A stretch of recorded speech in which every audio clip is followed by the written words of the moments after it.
it seems the next 4 years will be more volatile than the last 4 or 5 years, 45 years, 4 to 5 years. Um, Trump has vowed to obliterate Iran if they build nukes, and so far he has failed to fulfill his promise of ending the Russia-Ukraine war. He said, "I'll end it in one day." Right? If the US manages to cause regime change in Iran, how will Russia and China react? Because it's the sole ally in the region, and that's not pro-US in West Asia. Iran is the only ally that is left for Russia and China in West Asia. Only major ally, let's say. Pakistan is no longer a Chinese vassal. It's now a US vassal again after the 2022 regime change operation done by the US, the coup against Imran Khan.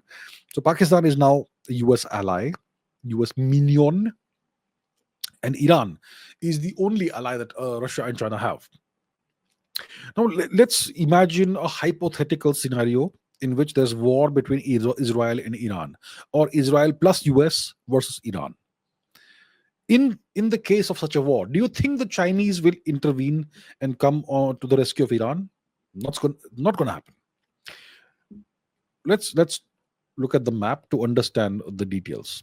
Where's the map? Let me put that on the screen. So as you can see on the map, see, Iran is west of India, west of Pakistan, Afghanistan, west of the subcontinent. As you can see, China is pretty far away.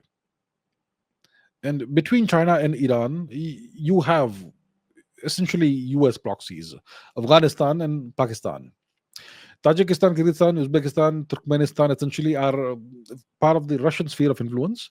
So Russia is closer geographically to Iran than China.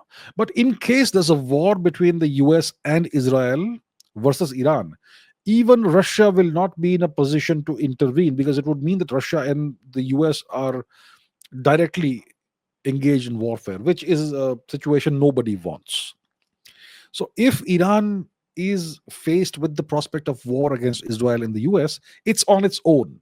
Russia and China may supply it with weapons and whatnot as far as they can, but they won't be able to come and intervene and send soldiers and troops and so on. So yeah, it's a dangerous period of time for Iran. And they are very worried about Israel.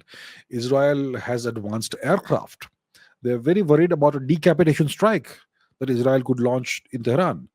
Out of nowhere, they appear and just wipe out the leadership in Tehran. End of story, regime change. And yeah, so I'm not sure if this would happen. I hope war doesn't happen. We don't want war, and we don't want a complete change in the balance of power in the region. Uh, but yeah, this is definitely a scenario that's possible. Yeah, Israel has always regarded Iran as a big danger to them, and it's possible that Iran may have made significant progress on the nuclear front. It's possible they may have 5 to 10 nuclear warheads by now. It's quite possible, and they have been making progress on the uranium enrichment front, and they have built facilities deep underground where it's difficult for buster bombs to penetrate. Um, so what Iran would need from its perspective, from the Tehran government's perspective, uh, the only thing that can ensure its survival is nuclear weapons and the means to deliver them. They can't deliver nuclear weapons to the US. Obviously, the US is too far away. The Iranians don't have ICBM technology, intercontinental ballistic missile technology, but they have very, very high quality cruise missiles and ballistic missiles that can reach Israel. And if they can guarantee that an Israeli strike will invite nuclear retaliation, then that can prevent war from happening. Uh, so maybe they have made some indications, the Iranians, that they have nuclear weapons. Maybe a couple of earthquakes that happened in northern Iran may have been artificial earthquakes caused by the detonation of a nuclear device. It's possible. And they have already demonstrated, the Iranians, that they can strike at Israel with large quantities of various kinds of missiles, including ballistic missiles and cruise missiles. They have hypersonic cruise missiles apparently, and ballistic missiles anyway, they re-enter at hypersonic or re-entry speeds.